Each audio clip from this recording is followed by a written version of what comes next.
Hello, I'm Angela Harris, and this is my presentation for the Parental Apathy Case Study. What do I know? I know that there's a new assistant principal who just finished her master's, and this is her first job, and she's 4 months in. I know that she thinks that there's minimal parental involvement at the schools, and that the head principal doesn't feel that there's a need to increase parent participation. He feels that he has conversations with a few key individuals and families, and that he's got his finger on the pulse of the school. I feel like I need to know how parents feel about their relationship with the school. I need to know what's been tried in the past to increase parent involvement or to encourage parents to become involved. And I would like to know what the assistant hopes to accomplish by involving parents. Is there something that needs attention other than the lack of involvement?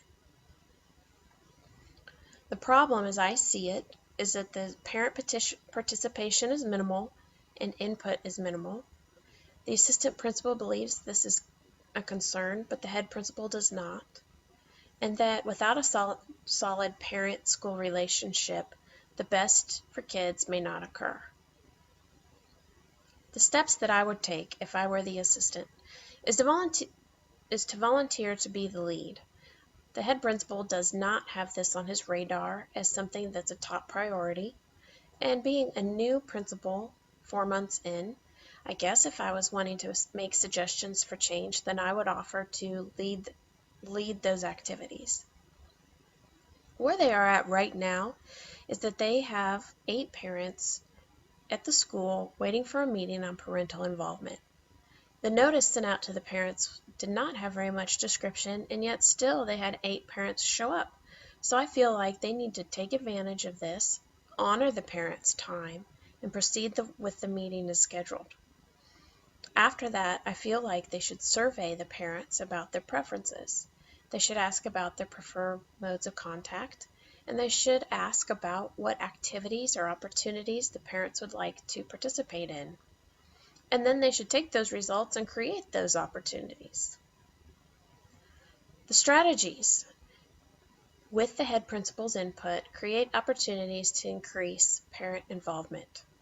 Even though I've suggested that the assistant principal take the lead, the head principal is ultimately responsible for the building and has some experience, so the assistant principal shouldn't develop a plan without the head principal's input.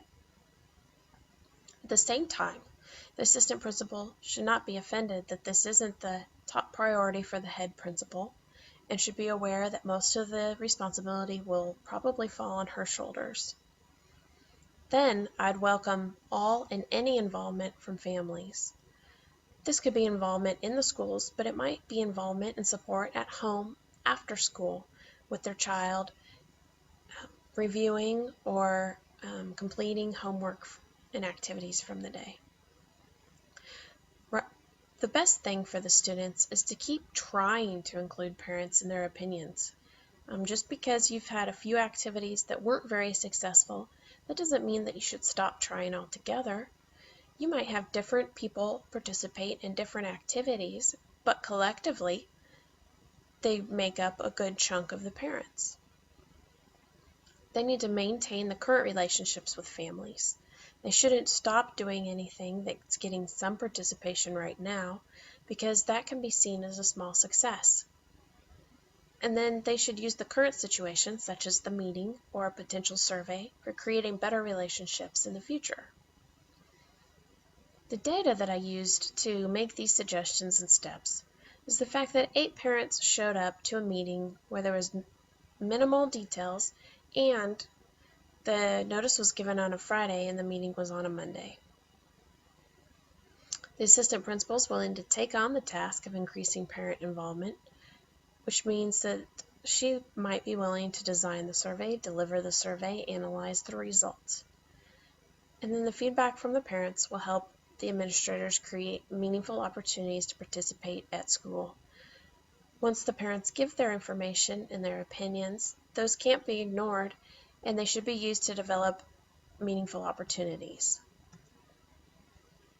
As I read through this case study, I can relate to both administrators' perspectives. The head principal has tried a few things. He viewed them as unsuccessful, and he felt that they weren't the best use of his time, considering that the feedback he's receiving from a few parents on the phone or at parent-teacher conferences is that everything's going fine.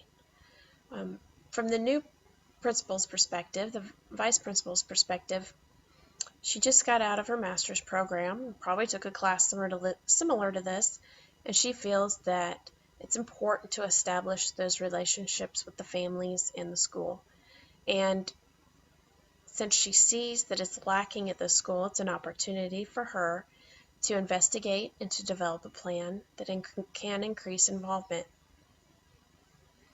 I feel that at this time there's great potential to increase the interaction between the school and families, because even though things seem to be going well, that doesn't mean they can't be improved upon. And then I wondered how the lack of parent involvement has affected student performance, or if it has affected student performance. If student performance is satisfactory and parents aren't involved, then is there really a concern? Or is student performance suffering and they're looking for ways to get parents involved and more supportive of what's going on at school? I still don't have the answers to these questions. How will the assistant principal move forward without the support of the head principal?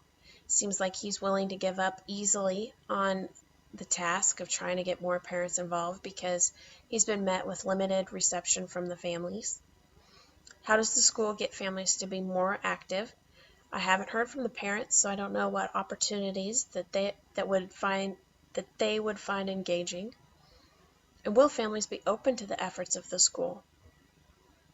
Sometimes, in some cultures, in some communities, they feel that it's the school's responsibility to educate the children.